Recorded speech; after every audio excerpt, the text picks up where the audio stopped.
of tattoos are the tattoos that you look back on in 20 years and go, what the f***?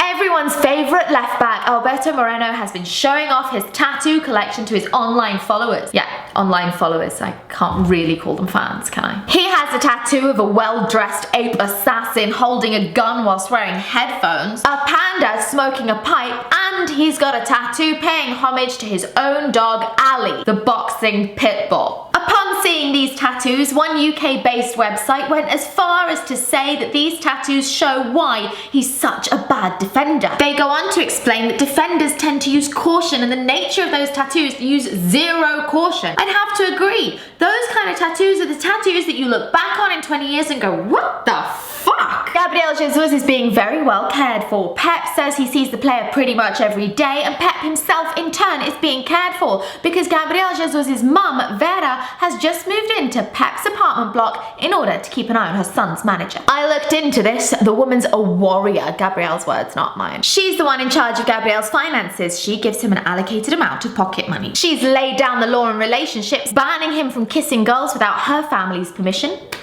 And she insists that he drinks her special concoction of yogurt, banana and oats every morning to help prevent his tummy cramps. Now, injured Gabriel has been spotted riding around on a mobility scooter. Although he can walk with crutches, I think the scooter will be mummy's idea. Jurgen Klopp went out to celebrate at his former chief executive's leaving meal. Now, the phrase is one for the road, but Jurgen Klopp took it to a whole new level. He was seen leaving the restaurant clutching bottles of beer. 4 bottles of beer. Now, we don't know if he confiscated those beers from players or if he's just become so obsessed with his current mantra of getting into the top 4 that everything he does is in 4s, but he looked pretty happy. Andy Carroll has been really focusing on his fashion game lately. The braids that everyone's kicking off about, they were functional. I'm on his side there, but not on his side with a pink boot situation. He went to a premiere in pink cowboy boots and it's completely unacceptable. Surely there was something in the London Stadium agreement to protect us from this. Troy Deeney has let us all know what the Watford prank of choice is. It's hiding dead mice. Like hiding dead mice in your training gear, hiding dead mice in your car, opening your wash bag and finding a dead mouse. Everyone's looking for dead mice now. It's like currency over at Watford. When Chelsea went on a 13-game unbeaten streak, they went clear at the top of the league. So Chelsea's official matchday programme were unapologetically brutal towards Manchester United this week. They pointed out that Manchester United have been unbeaten in 17 games. They started their unbeaten streak in 6th position and is still in 6th position.